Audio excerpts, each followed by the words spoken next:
وأشهد أن لا إله إلا الله وحده لا شريك له إله الأولين والآخرين وأشهد أن محمدا عبده ورسوله المبعوث بخير دين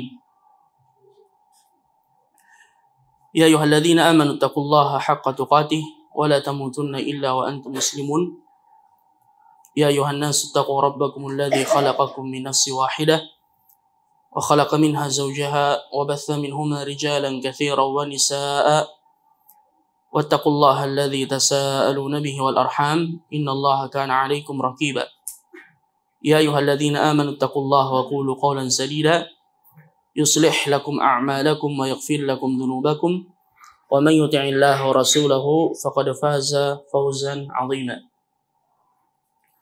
أما بعد فإن أصدق الحديث كتاب الله وخير الهدي هدي محمد صلى الله عليه وعلى آله وصحبه وسلم وشر الأمور محدثاتها فإن كل محدثة بدعة وكل بدعة ضلالة وكل ضلالة في النار. Bapak Ibu saudara-saudara sekalian, al-ikhwat wal akhawat, hafizakumullah. Assalamualaikum warahmatullahi wabarakatuh. Materi kita pada malam hari ini dengan judul Al-Isra wal Mi'raj. Sebahagian mungkin ada yang mengira kita mau memperingati Isra dan Mi'raj. Yang sahih kita akan membahas tentang peristiwa Al-Isra dan Al-Mi'raj yang banyak di antara saudara-saudara kita kaum muslimin yang memperingatinya secara khusus, walaupun pada hakikatnya hal itu tidak disyariatkan. Nabi SAW sendiri yang mengalaminya tidak pernah merayakannya secara khusus. Begitu pula para sahabat, dan tidak satupun dinukil dari para salaf as-salih rahimahumullahu tabaraka wa ta'ala. Namun tentu peristiwa ini adalah peristiwa yang sangat agung yang diabadikan oleh Allah Subhanahu wa ta'ala di dalam Al-Quran, bahkan menamakan satu surah dengan surah Al-Isra yang diawali dengan firman-Nya a'udzu billahi minasyaitonir rajim bismillahirrahmanirrahim subhanalladzi asra bi'abdihi lailan minal masjidil harami ilal masjidil aqsa alladzi barakna hawlahu linuriyahu min ayatina innahu huwas samiul basir. Di awal surah ini Allah memulainya dengan subhanalladzi asra bi'abdihi laila.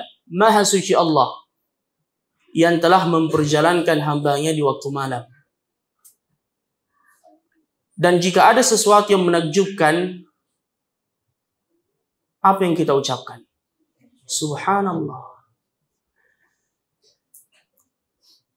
Dan sekaligus ayat ini menjadi bantahan kepada orang yang mengatakan bahwa yang diperjalankan dari diri Nabi kita Muhammad sallallahu alaihi wasallam itu ruhnya dan bukan jasadnya.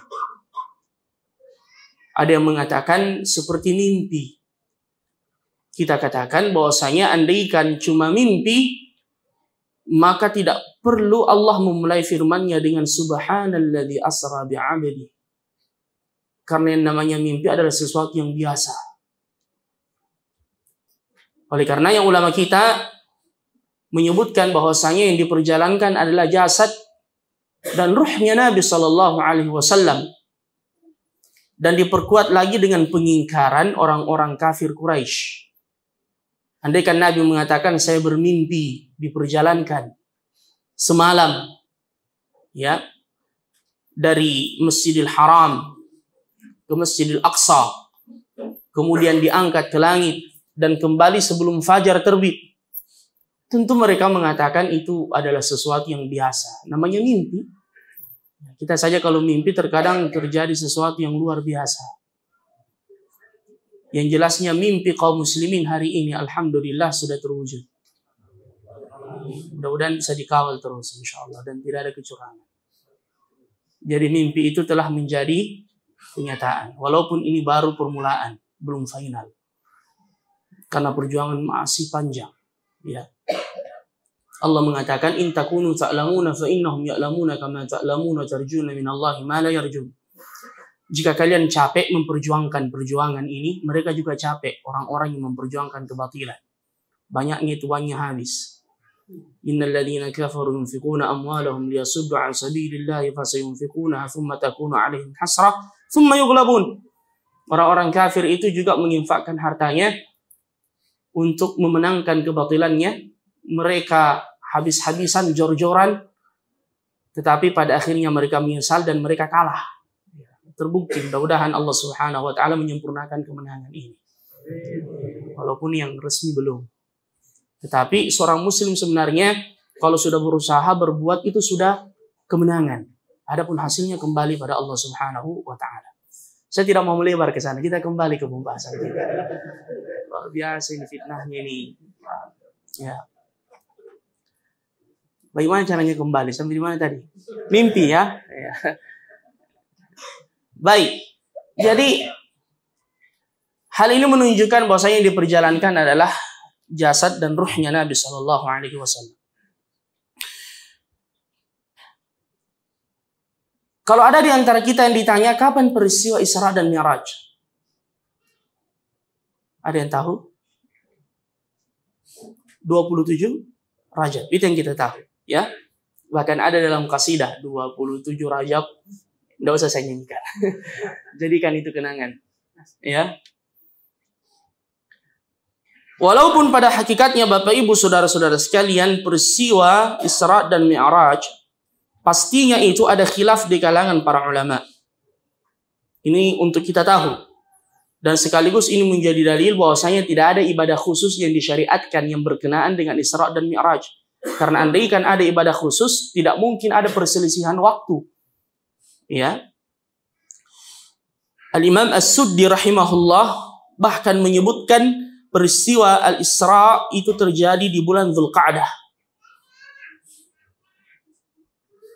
Al-Imam Az-Zuhri mengatakan peristiwa Al-Isra itu terjadi di bulan Rabiul Awal. Al-Imam Ibnu Abdul Bar mengatakan bahwasanya Al-Isra terjadi di bulan Rajab. Begitu pula Imam An-Nawawi rahimahullah. Al-Imam Al-Waqidi menyebutkan terjadi di bulan Syawal. Ada juga yang mengatakan terjadi di bulan Ramadan. Ada yang mengatakan terjadi sebelum hijrah, 6 bulan sebelum hijrah. Ada yang mengatakan 9 bulan sebelum hijrah. Ada yang mengatakan setahun sebelum hijrah. Jadi banyak khilaf di kalangan para ulama.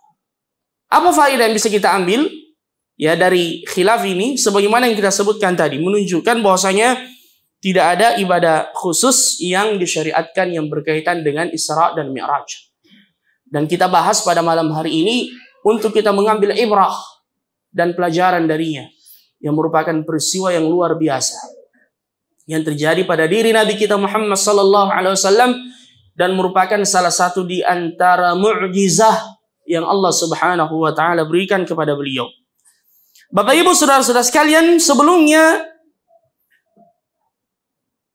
kita akan menyebutkan prolog, kita akan menyebutkan sebab mengapa Allah Subhanahu wa taala memperjalankan nabinya.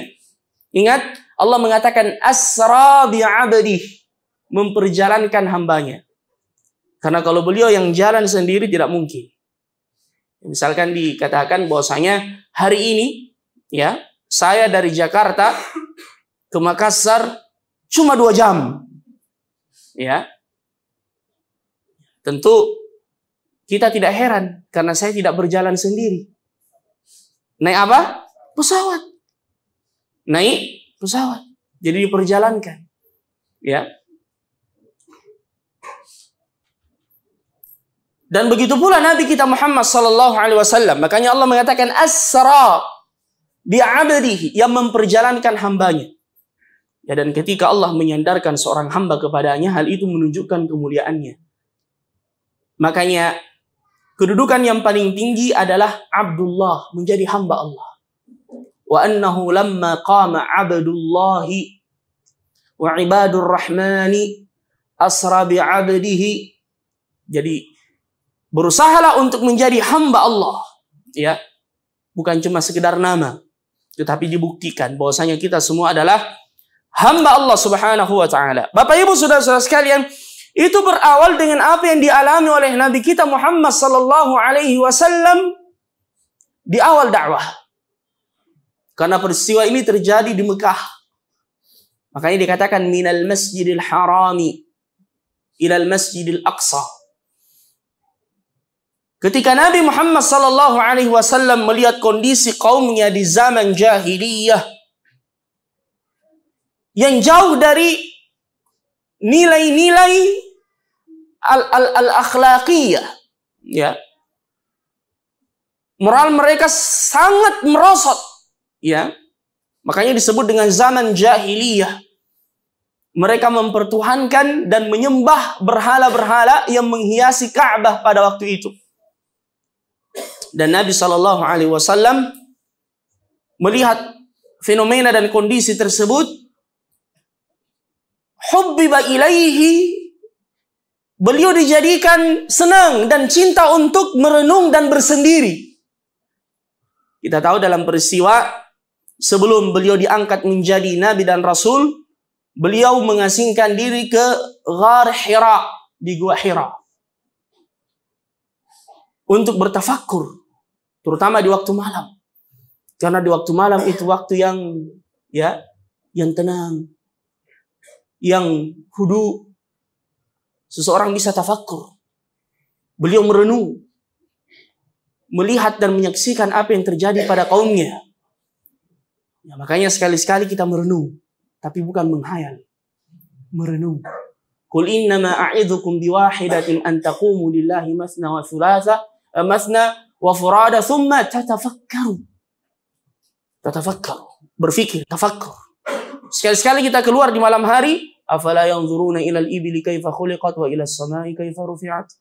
Karena kalau kita melihat di sekeliling kita ini semuanya menunjukkan akan tauhidullah, ketauhidan Allah Subhanahu wa taala. Di waktu malam coba lihat bintang-bintang di langit. Ya. Coba lihat rembulan yang bersinar. Ya, tapi jangan ditambah-tambahi dan dibumbu-bumbui dengan syair-syair cinta. Jika kau rindu pada aku, lihat rembulan di langit. Ya, itu namanya lebay. Ya. Maksudnya di sini tafakkur, ya, untuk menambah keimanan kita, untuk meyakinkan kita bahwasanya ini ada yang menciptakannya, bahkan diri kita. Dialah Allah Subhanahu wa taala. Diri kita ini, wa fi anfusikum afala tubsirun. Penciptaan yang luar biasa. Jerawat saja mau tumbuh tidak bisa ditahan. Ya. Kan begitu. Ini subhanallah. Penciptaan manusia, penciptaan langit. Dan ini yang dilakukan oleh Nabi kita Muhammad sallallahu alaihi wasallam. Sampai kemudian beliau didatangi oleh Jibril alaihissalam. Tidak usah saya panjang membahas ini. Ayuhal ikhwah, kisahnya ma'lumah. Saya cuma ingin memberi pengantar sedikit, ya, bagaimana sampai terjadinya Isra dan Mi'raj tersebut. Beliau didatangi Jibril alaihissalam dalam rupa aslinya. Dalam rupa aslinya. Ya, bayangkan. Melihat Jibril dalam rupa aslinya, melihat malaikat dalam rupa aslinya.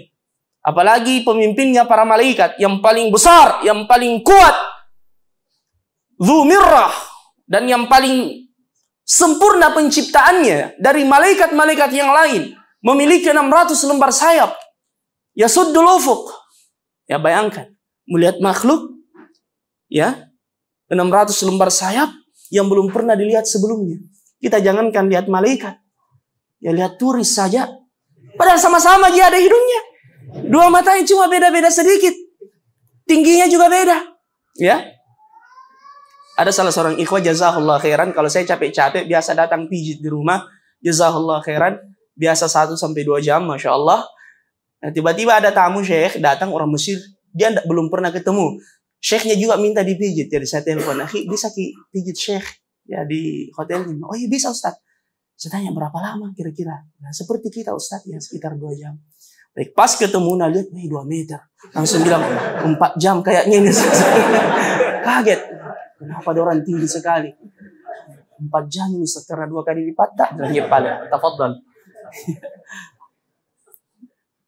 Kameramen cut nanti nih nah. Ya enggak usah di. Subhanallah. Intinya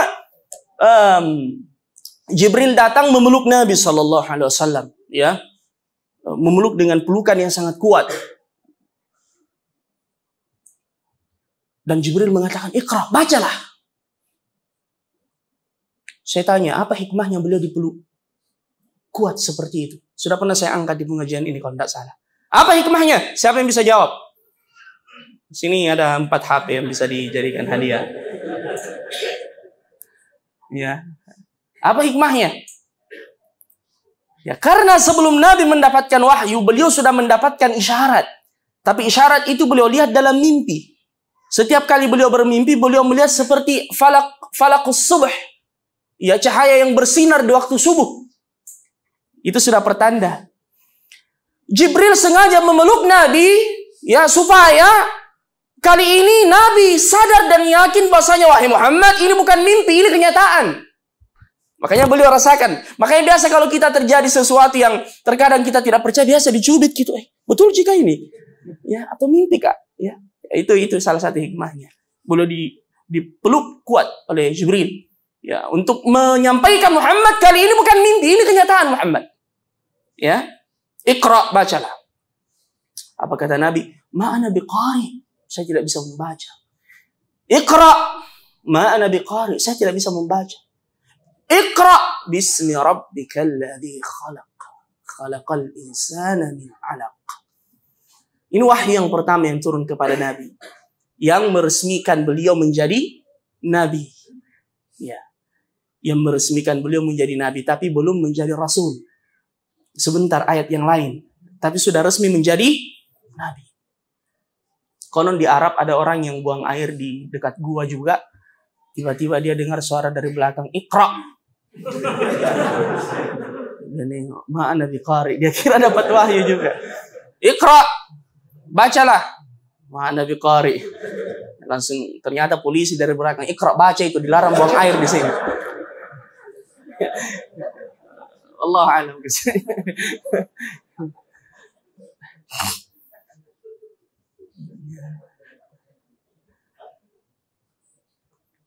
Apa yang terjadi setelah itu? Kembalilah Nabi ke rumahnya. Siapa yang sambut?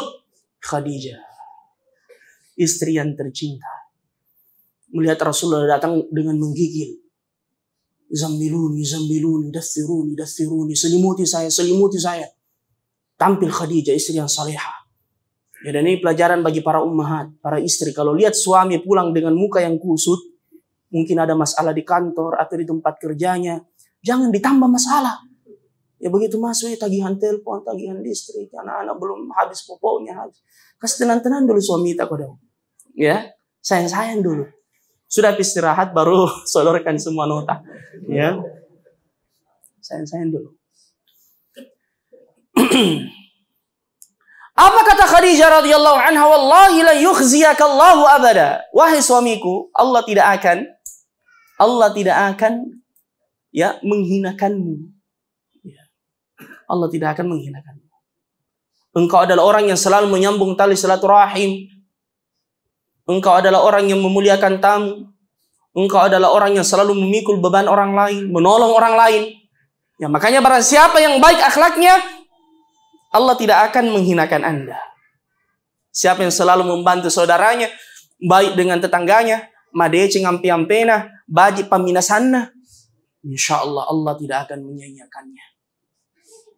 Allah subhanahu wa ta'ala. Khadijah, la yukhziyakallahu abada. Karena Nabi sebelum diangkat menjadi Nabi dan Rasul, sudah seperti itu akhlaknya. Ya, sudah seperti itu. Ya. Singkat cerita, ayyuhal ikhwah. Fataral wahyi. Nabi sallallahu alaihi wasallam setelah menerima wahyu yang pertama, wahyu terputus. Ya. Dan sudah datang dari rumahnya Waraqah ibn Naufal, pamannya Khadijah. Salah seorang lelaki tua yang telah membaca Taurat. Ketika disampaikan kepadanya, dia mengatakan, Hadan namusul akbar. Ini adalah an-namusul akbar. Malaikat yang juga datang pada Musa. Dan Waraqah mengatakan, tapi bersiap-siaplah, engkau akan diusir oleh kaummu. Dan andaikan saya masih hidup pada saat itu, saya akan menjadi pembelamu. Saya akan menolongmu. Dan ini menunjukkan Waraqah itu Muslim. Dia termasuk pengikut Rasulullah Sallallahu Alaihi Wasallam. Dan diperkuat dengan perkataan Nabi sendiri Sallallahu Alaihi Wasallam. Bapak Ibu saudara-saudara sekalian, tidak lama kemudian turunlah firman Allah Subhanahu Wa Taala, Ya ayyuhalladzina فدثر قم فأنذر وربك فكبر وثيابك فطهر والرجز فahjur. Ya. Ayat ini meresmikan beliau menjadi rasul. Warrijza atau warrujza? Warrujza qiraatan, ada dua qiraat, bisa ar-rijza bisa ar-rujza. Ayyuhal ikhwah al-karim, turun juga ya ayyuhal muzammil qumil laila illa qalila nisfahu aw inqus minhu qalila aw zid alayhi warattilil qur'ana tartila inna sanulqi 'alaika qawlan thaqila. Disinilah Nabi kita Muhammad sallallahu alaihi wasallam sudah mulai berdakwah, tetapi dakwah sirriyah. Ya, apa yang dimaksud dengan dakwah sirriyah? Sembunyi-sembunyi. Ya. Makanya memang terkadang kita dibutuhkan untuk sembunyi-sembunyi. Sampai di dalam berdakwah bukan untuk menyembunyikan sesuatu, tetapi untuk maslahat yang lebih besar. Ista'inu liqada'i hawaijikum bil kitman. Ya, bukan karena ada yang dirahasiakan, tidak. Seperti yang dilakukan oleh Nabi kita Muhammad sallallahu alaihi wasallam, sampai kemudian datang perintah dari Allah Subhanahu wa taala untuk beliau berdakwah terang-terangan dengan diturunkannya firman Allah yang terdapat dalam surah Syu'ara ayat yang ke-214, wa anzir 'ashiratakal aqrabin.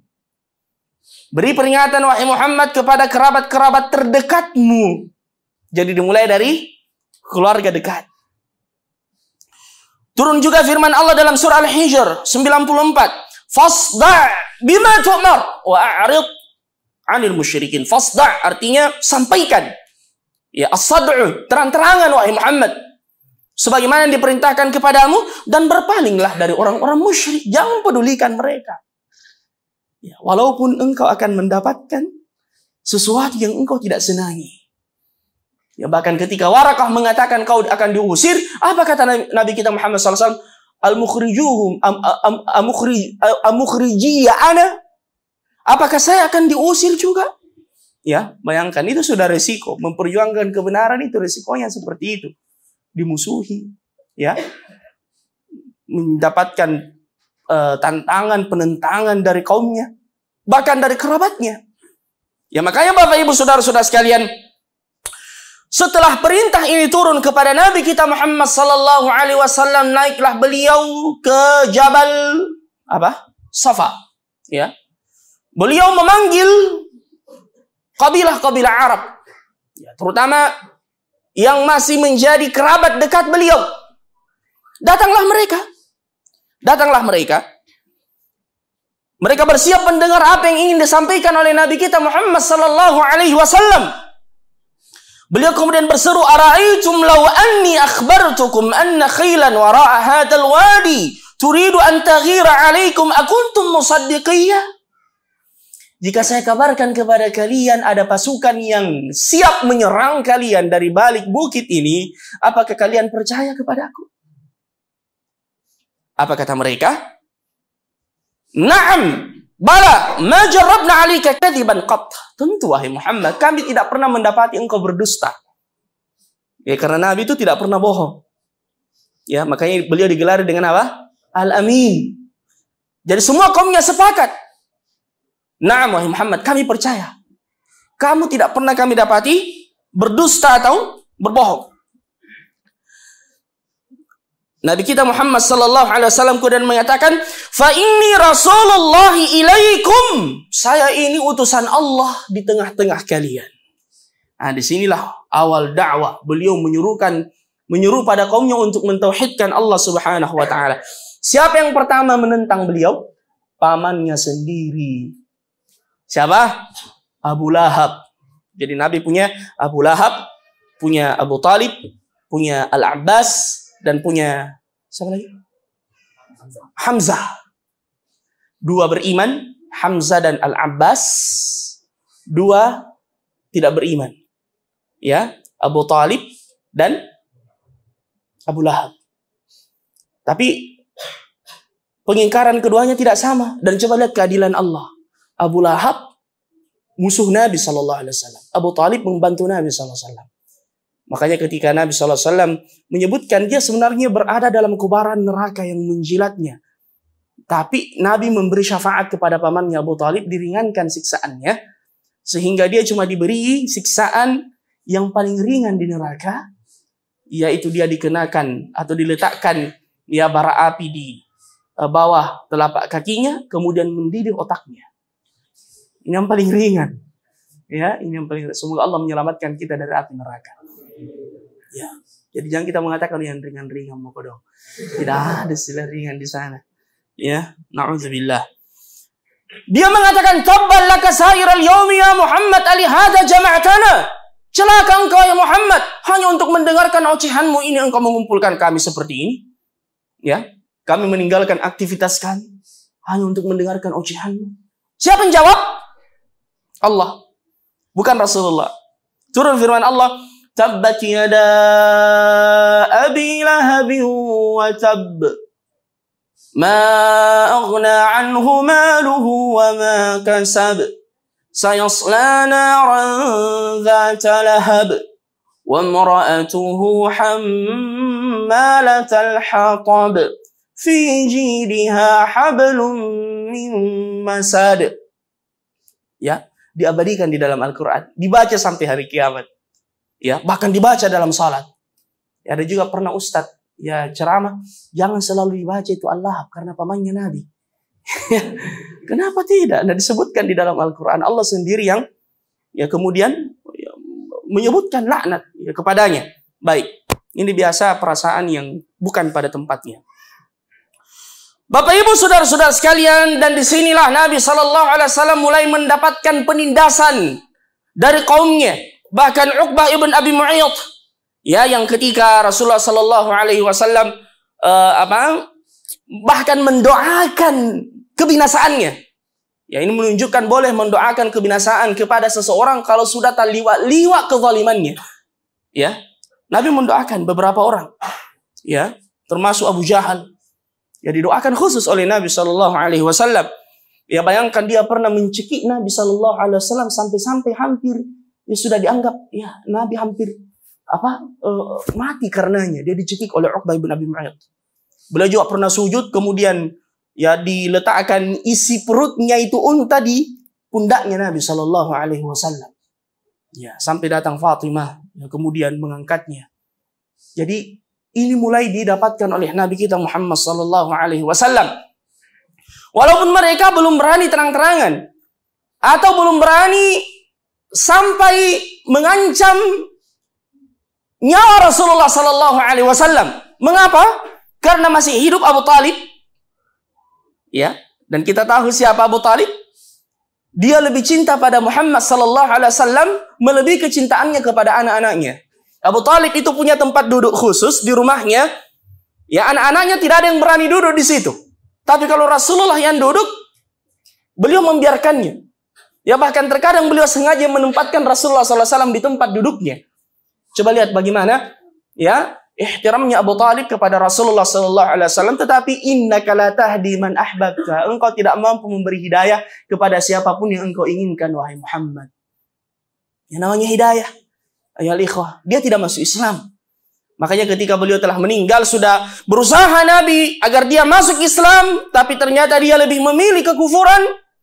Bapak Ibu saudara-saudara sekalian, Nabi berkata kepada anaknya Ali, "Kum ya Ali fawari hadha syekh ad-dhal." Wahai Ali, berdirilah dan kuburkan orang tua yang tersesat ini.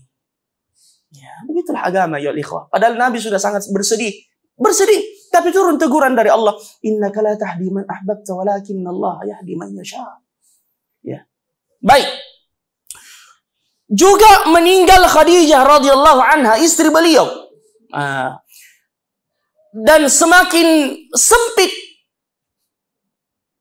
beliau bersama dengan para sahabat, rasanya kota Mekah pada waktu itu. Akhirnya beliau berusaha untuk mencari tempat yang lain yang beliau harapkan dakwahnya bisa diterima. Ayuhal ikhwah. Kemana beliau berangkat? Ke Taif. Beliau berangkat ke Taif. Ternyata apa yang beliau dapatkan juga tidak kalah luar biasanya. Ya, luar binasanya. Beliau dilempari dengan batu-batu kecil oleh para sufaha. Ya, para preman-preman di kota Taif bersama dengan anak-anak kecil sampai berdarah tubuh beliau. Ya. Penceramah sekarang datang dilempar pakai kue. Nanti alhamdulillah ada teh botol biasanya. Biasa ada teh kotak di sini. Tapi malam ini katanya lebih sehat kalau air putih. Makasih. Jazakallahu khairan. Bismillah. Yang pergi beli, gampang kan ada yang pergi beli. Saya cuma bercanda. Ya. Tapi tidak apa-apa juga kalau.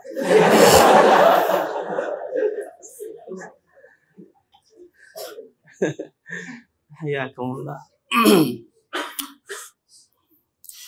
Nabi SAW pulang dengan penuh kesedihan, ayyuhal ikhwah. Dan di antara doa beliau yang walaupun didhaifkan oleh sebagian ulama, tetapi dihasankan oleh sebagian yang lain.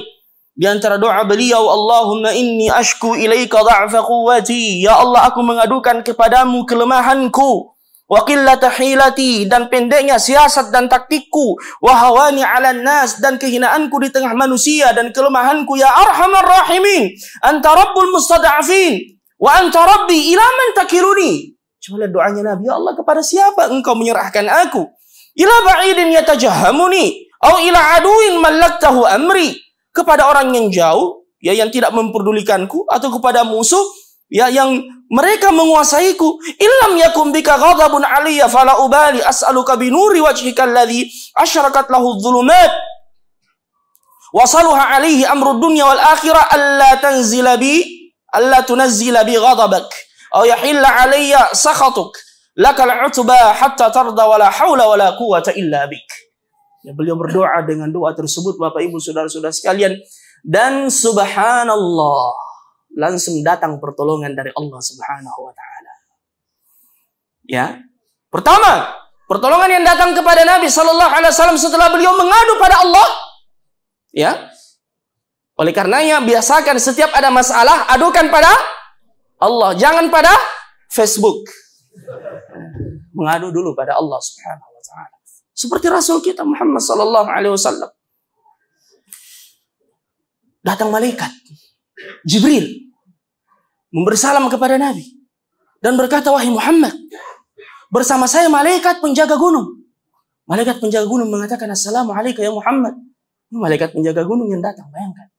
Ya, kalau kita dinindas kemudian tiba-tiba datang polisi, ya, atau Satpol PP yang mau menolong, kenapa Ki? Ada yang bisa saya bantu? Bang, malaikat yang datang, penjaga gunung, penjaga gunung. Dia tawarkan, wahai Muhammad, jika engkau menginginkan akan aku timpakan kepada penduduk Taif al-Akhbashain, ya, yaitu dua gunung yang besar di kota Mekah, Bapak Ibu saudara-saudara sekalian. Ya, beliau menawarkan itu kepada Nabi sallallahu alaihi wasallam. Murni bima syi'ta, perintahkan kepada aku apapun yang kau mau, wahai Muhammad. Lau amartani an utbika alaihimul akhshabaini la fa'altu. Jika engkau menyuruhku, wahai Muhammad, untuk menimpakan kepada mereka al-akhshabain, dua gunung besar di kota Mekah pada waktu itu, saya siap menjalankan perintahmu, wahai Muhammad. Ya. Tapi Rasulullah sallallahu alaihi wasallam Nabiur Rahmah, Nabi yang penuh dengan kasih sayang. Beliau tidak pernah dendam untuk dirinya. Ya, kalau kita mungkin, ya, jam 2 saat saja. Tidak usah gunung, bukit saja. Ya, beliau tidak. Justru beliau mengatakan seperti ini, jangan, la, bal innani arjullah an yakhruja min aslabihim man yuwahhidullah jalla wa ala. Bahkan saya berharap semoga ada nanti yang keluar dari keturunan mereka, ya, orang yang mentauhidkan Allah Subhanahu wa taala. Dan doanya beliau terkabul. Di Taif itu sekarang terkenal dengan penghafal Al-Qur'annya. Ya, apalagi ditambah dengan cuacanya yang tidak sama dengan kota-kota yang ada di Saudi Arabia secara umum. Di sana subur. Ya, bahkan buah-buahan, kemudian sayur-sayuran banyak di sana. Kota Taif. Bahkan banyak mahasiswa Madinah atau mahasiswa di Timur Tengah, kalau musim liburan mereka tidak pulang, mereka ke Taif menghafal Al-Qur'an di sana. Nah, ini berkah doanya Nabi sallallahu alaihi wasallam. Baik. Bapak Ibu saudara-saudara sekalian, yang kedua setelah beliau ditolak oleh kalangan manusia, datang dari kalangan jin, utusan jin yang datang kepada Nabi sallallahu alaihi wasallam. Wa isarafna ilaika nafaran minal jinni yastami'una al-Qur'an falamma hadaruhu qalu ansitu falamma qudiya wallaw ila qaumihim mundzirin. Didatangkan sekelompok dari bangsa jin yang mendengarkan dakwahnya Nabi. Jadi kalau manusia menolak, jin mendengar, bahkan datang kepada Nabi sallallahu alaihi wasallam. Ya, subhanallah. Dan saya yakin di sini juga banyak jin. Ada jin di sini. Ya. Masya Allah. Ya, karena jin juga, jin muslim senang dengan tempat-tempat yang seperti ini, pengajian. Tapi dia tidak kena kamera. Baik, hayakumullah. Bapak Ibu saudara-saudara sekalian, kemudian berikutnya ketika beliau menawarkan diri berdakwah di kota Taif ditolak, datang undangan dari Allah Subhanahu wa taala. Inilah pembahasan kita malam ini. Jadi tadi itu mukaddimah. Kita baru mau masuk ini.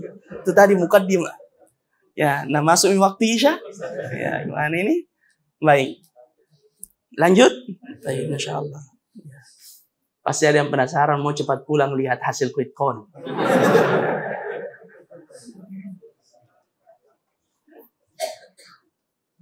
Saya itu tahu isi hati tak karena ya saya telah menempatkan hatiku di dalam hatimu. Karena saudara fillah ya, insyaallah. Terus kembali sebentar. Baik Bapak Ibu saudara-saudara sekalian. Datanglah undangan dari Allah Subhanahu wa taala kepada nabinya dan ini sekaligus untuk menghibur beliau. Menghibur kekasihnya Rasulullah sallallahu alaihi wasallam. Ketika beliau ditolak di mana-mana, Allah yang mengundangnya ke langit. Bayangkan. Datanglah Jibril alaihi salam. Ayuhal ikhwah. Mengundang beliau, memperjalankan beliau dengan mengendarai sebuah kendaraan yang bernama Burak. Burak itu dalam bahasa al-barq. Al-barq ya, kalau ada kilat, bahasa Arabnya kilat itu al-barq. Ya. Mengapa? Karena bayangkan Burak itu kecepatannya di mana mata memandang, di situ kakinya ya tertuju. Langsung cepat. Dan Nabi SAW menyampaikan kepada kita ciri-ciri kendaraan Burak itu, dia lebih besar sedikit dari himar, keledai, dan lebih kecil sedikit dari bighal. Ya, seperti itu Burak. Pada awalnya waktu mau dinaiki oleh Nabi, dia berontak. Jibril mengatakan, kenapa kau berontak mau dinaiki oleh orang yang paling mulia di dunia? Ya, subhanallah. Ya. Dan tidak benar itu yang digambarkan Burak ada sayapnya. Ya, kemudian apa itu gambar perempuan mukanya. Ini pekerjaan orang-orang orientalis dan orang-orang Yahudi. Ya, Burak sebagaimana disifatkan oleh Nabi sallallahu alaihi wasallam. Beliau diperjalankan dari rumahnya Ummu Hani, startnya dari situ. Tetapi Allah menyebut dalam Al-Qur'an subhanalladzi asra bi 'abdihi lailan minal masjidil haram. Dari sinilah ulama fikih kita mengatakan bahwasanya keutamaan 100.000 salat di kota haram tidak terbatas di Masjidil Haram, tapi di kota haram secara umum. Ya, ini yang dijadikan dalil. Karena Allah mengatakan minal masjidil harami, sedangkan beliau mulai diberangkatkan dari rumahnya Ummu Hani. Tapi masih dalam kota haram. Jadi bedakan Masjidil Haram dengan tanah haram. Kalau tanah haram itu lebih luas, ada batas-batasnya. Ya, yang pernah berangkat umrah dan haji ada itu batas-batasnya itu. Daerah haram yang tidak bisa berburu di situ, yang tidak bisa dipotong pohonnya, yang tidak bisa, ya banyak larangan-larangan di situ. Kalau Masjidil Haramnya terbatas. Ya, makanya dari sini ulama kita mengatakan tanah haram yang dilipat gandakan 100.000 salat itu tidak terbatas di Masjidil Haram, tetapi di tanah haram secara umum. Dalilnya ayat ini. Minal Masjidil Harami, beliau dicuci dulu, ya, dibedah lagi. 2 kali beliau dibedah. Dibedah yang pertama ketika beliau berada di rumahnya siapa? Halimah As-Sa'diyah. Dikeluarkan hatinya beliau, kemudian dicuci dengan air Zam-Zam, ya. Pembedahan yang pertama di dunia yang terjadi pada waktu itu. Ya, kemudian dibedah sebelum beliau diisrakan dan dimi'rajkan. Beliau diberangkatkan ke Baitul Maqdis. Ke Baitul Maqdis di Palestina, dan nanti kita sebutkan hikmahnya mengapa beliau diperjalankan di sana. Ya. Dan dari situ Bapak Ibu, saudara-saudara sekalian, beliau diangkat ke langit. Ya, Mi'raj. Jadi urija bihi ila sama. Makanya disebut dengan mi'raj. Isra, as-sayru, berjalan. Al-mi'raj, diangkat. Ya, ini mengingatkan saya dengan kisah nyata. Salah seorang syekh menceritakan, katanya pernah dia dengan beberapa orang masyayikh ke Jerman berdakwah, ya, tinggal di sebuah hotel penginapan. Kemudian tidak ada masjid yang dekat. Masuk waktu subuh, mereka sepakat kita salat di lobi, di bawah, di lantai 1. Ya, lobinya sedikit sempit. Mereka agak banyak. Sudah buat saf. Tinggal tempatnya imam ini tidak ada. Tapi kebetulan liftnya itu berada di daerah kiblat. Makanya dia mengatakan, wah, lift kayaknya ini masih sepi. Tidak ada orang naik turun. Ya, imam di dalam saja. Di dalam saja. Jadi ditahan itu, ya, supaya tidak tertutup. Tapi pas sujud ada yang pencet di atas. Ya, lama ini mak mau menunggu. Sehingga ada yang bangkit. Urja imamuna. Imam kita mi'raj.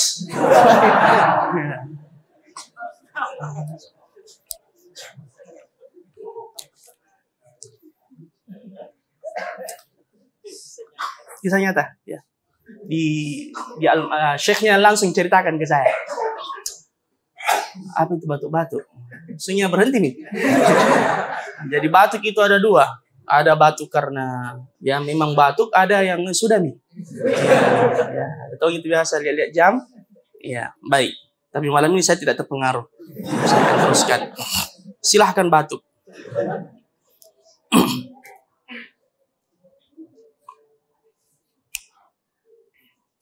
Bapak Ibu saudara-saudara sekalian, apa yang terjadi setelah beliau diangkat ke langit, ayuhal ikhwah, ya, dan beliau didampingi oleh Jibril alaihi salam.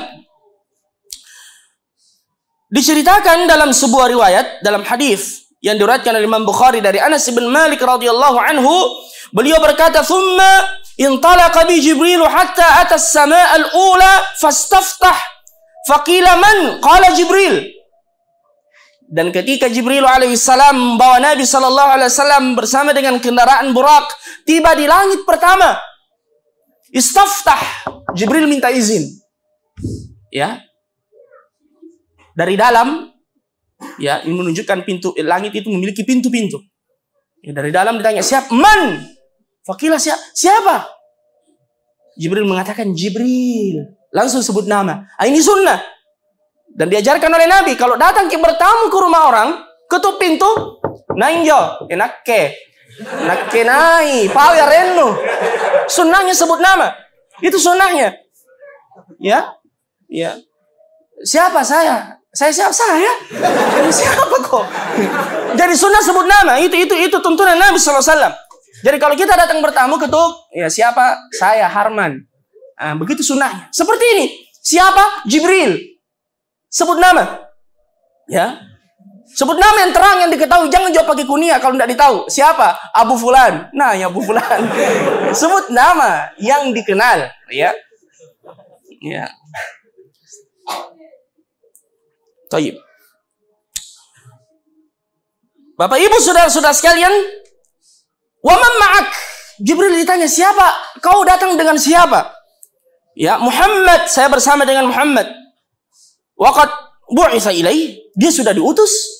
Qala na'am, Jibril mengatakan iya. Dan ternyata yang ada di langit pertama itu adalah Adam alaihissalam.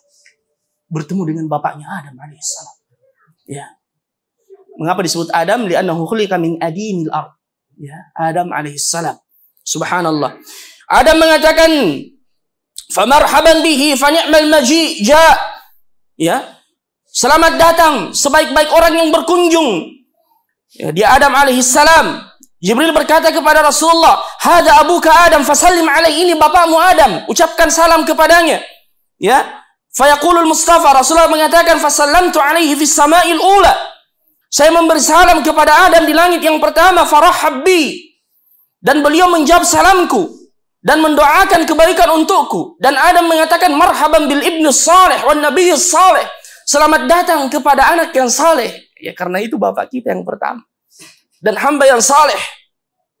Ya. Kemudian setelah itu, Bapak Ibu saudara-saudara sekalian, Rasulullah mengatakan, "Tsumma sa'ida bi hatta atas samaa ats-tsaniyah." Dan di sini hikmahnya mengapa Nabi berjumpa dengan Adam. untuk mengingatkan Rasulullah bahwasanya kita akan kembali ke tempat yang dihuni Adam, yaitu surga. Rasulullah berjumpa dengan Adam. Kita semua juga akan berjumpa dengan Adam alaihissalam. Dan kita masuk surga seperti tingginya Adam alaihissalam. Situna dhira'. 60 siku. 60 dhira'. InsyaAllah. Ala suratihi. Langit yang kedua, Bapak Ibu saudara-saudara sekalian, Rasulullah sallallahu alaihi wasallam berjumpa dengan faraitu Isa wa Yahya. Nabi yang bersepupu Isa dan Yahya. Faqala Jibril, "Hada Yahya wa Isa, sallim alaihima." Ini Yahya dan ini Isa, sampaikan salam kepada keduanya. Nabi memberi salam kepada keduanya. Dan keduanya mengatakan, "Marhaban bil akh as-salih wa nabiy as-salih." Selamat datang kepada saudara kami yang saleh dan seorang nabi yang saleh. Dan keduanya mendoakan kebaikan kepada Rasulullah sallallahu alaihi wasallam. Dan hikmahnya beliau berjumpa Isa dan Yahya untuk mengingatkan kepada Nabi, nanti engkau akan mendapatkan gangguan juga dari orang-orang Yahudi, terutama di Madinah. Sebagaimana Isa dan Yahya diganggu oleh orang-orang Yahudi dulu ketika mereka berada di dunia. Naik ke langit yang ketiga, Bapak Ibu saudara-saudara sekalian, berjumpa dengan Nabi Yusuf alaihissalam. Sama dengan nabi-nabi sebelumnya, beliau didoakan oleh Nabi Yusuf alaihissalam. Dan hikmahnya, ayuhal ikhwah, mengingatkan kepada Nabi, beliau akan mendapatkan seperti apa yang didapati oleh Nabi Yusuf, mendapatkan makar dari saudara-saudaranya. Makanya beliau diusir dari kota Mekah. Diusir dari kota Mekah. Kemudian pada langit yang keempat, Bapak Ibu saudara-saudara sekalian, beliau berjumpa dengan Idris alaihissalam untuk mengingatkan kepada Nabi bahwasanya beliau juga akan diangkat derajatnya seperti Nabi Idris alaihissalam. Wa rafa'nahu makanan 'aliyya. Kemudian langit yang kelima, beliau berjumpa dengan Nabi Harun alaihissalam, untuk mengingatkan Bapak Ibu saudara-saudara sekalian bahwasanya Harun ini dibenci oleh kaumnya, tapi tidak lama kemudian dicintai oleh kaumnya. Kamu juga, ya Muhammad, diusir dari Mekah, tapi akan kembali ke kota Mekah dan dicintai oleh kaummu. Langit yang keenam berjumpa dengan Nabi Musa alaihissalam, Bapak Ibu saudara-saudara sekalian, dan ini hikmahnya sangat besar. Bahkan Nabi mengatakan, rahimallahu Musa qad udhiya aktsara min hadza fasabar. Ketika Nabi SAW diganggu oleh salah seorang Arabi, Bapak Ibu saudara-saudara sekalian, dikatakan kepadanya, "Idil ya Muhammad, berlaku adillah wahai Muhammad." Sampai Nabi mengatakan, "Wahai, sungguh celaka engkau, siapa yang bisa berlaku adil kalau saya sudah tidak berlaku adil lagi?" Ketika orang Arabi yang kasar ini mengatakan, "I'tini min malillah, la yasa min malika wa laysa min mali abik." Berikan kepadaku harta dari Allah. Waktu Nabi membagi-bagikan ghanimah, rampasan perang, bukan hartamu, bukan juga harta bapakmu. Coba betapa kasarnya pada waktu itu. Tapi Nabi mengatakan, mengingat Nabi Musa. Rahimallahu Musa. Semoga Allah merahmati Nabi Musa. Dia diganggu oleh kaumnya lebih besar gangguannya dari gangguan yang menimpaku, namun dia bersabar. Dan pada langit yang ketujuh, Bapak Ibu saudara-saudara sekalian, beliau bertemu dengan Nabi Ibrahim alaihissalam. Dengan Abul Anbiya, Abul Rusul, Ibrahim alaihissalam. Dan setelah itu, Bapak Ibu saudara-saudara sekalian, Sidratul Muntaha, dan ini yang disebutkan oleh Allah Subhanahu wa taala dalam Al-Qur'an, "Wan najmi idza hawa ma dhalla sahibukum wa ma ghawa wa ma yantiqu 'anil hawa in huwa illa wahyu yuha 'allamahu shadidul quwa dzu mirratin fastawa wa huwa bil ufuqil a'la thumma dana fatadalla fa kana qaba qausaini aw adna fa auha ila 'abdihi ma auha ma kadzabal fuadu ma ra'a afatumarunahu 'ala ma yara." Di azan dulu. Tafadhal. Silakan diazan. Saya. Bismillah, alhamdulillah, wassalatu wassalamu ala rasulillah wa ala alihi wa sahbihi wa man walah, amma ba'd. Kita lanjutkan sedikit sebelum kita salat Isya insyaallah. Saya akan menyebutkan beberapa hal yang dialami dan disaksikan oleh Nabi kita Muhammad sallallahu alaihi wasallam. Saya sebutkan secara cepat. Di antaranya beliau melihat 4 buah sungai.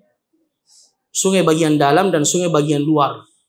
Nabi bertanya, "Ma hadza ya Jibril?" Apa ini ya Jibril? Jibril menjawab, "Adapun sungai yang ada di dalam itu adalah sungai di dalam surga. Adapun sungai yang ada di bagian luar itu adalah sungai Nil dan Furat." Sungai Nil dan Furat. Asluhuma minal jannah. Asalnya dari surga. Walaupun sekarang tentu kita tidak paham bagaimana bersambungnya. Tapi ini dilihat oleh Nabi kita Muhammad sallallahu alaihi wasallam. wa sanarahuma, dan kita akan melihatnya. Kemudian kata Rasulullah SAW, "Tsumma rufi'a ali al-baitul ma'mur." Kemudian diperlihatkan di hadapanku al-baitul ma'mur. Al-baitul ma'mur adalah tempat tawafnya malaikat di atas langit, di langit dunia. Dan beliau mendapati Ibrahim alaihissalam pada waktu itu bersandar di Baitul Ma'mur. Dan Baitul Ma'mur masuk di dalamnya sebanyak 70.000 malaikat setiap harinya tawaf, berzikir, bertasbih. Ya, makanya para malaikat itu yusabbihuna al-laila wan nahara la yafturun.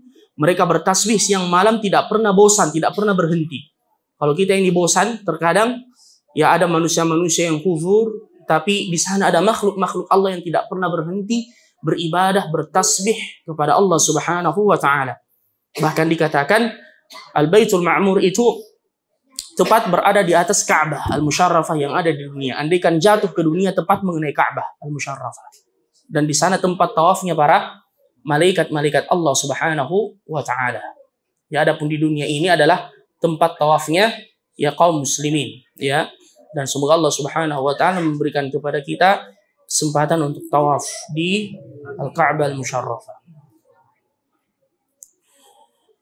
Kemudian setelah itu Nabi SAW terus didekatkan ke arah Sidratul Muntaha. Jangan ribut dulu nak, belum selesai. Kasih selesai dulu nah. Ya, siapa yang ribut tidak dikasih kue. Makan. Masya Allah. Baik, hafizakumullah. Disitulah Nabi SAW menerima perintah salat. Nabi tidak melihat Allah Subhanahu wa taala secara langsung. Ketika beliau ditanya, "Hal ra'aita rabbak?" Apakah engkau melihat Tuhanmu ya Rasulullah dalam peristiwa Isra dan Mi'raj? Beliau mengatakan, "Nurun anna arah." Ada cahaya yang menghalangi pandanganku. Ya. Jadi Rasulullah SAW tidak melihat Allah Subhanahu wa taala, tetapi beliau mendengarkan wahyu langsung dari Allah Subhanahu wa taala sebagaimana yang dialami oleh Nabi Musa alaihissalam dan Adam alaihissalam. Ya. Dan pertama yang disyariatkan kepada Rasulullah sallallahu alaihi wasallam dan juga tentunya kepada umatnya 50 salat sehari semalam. 50 salat. Ya, 50 salat sehari semalam.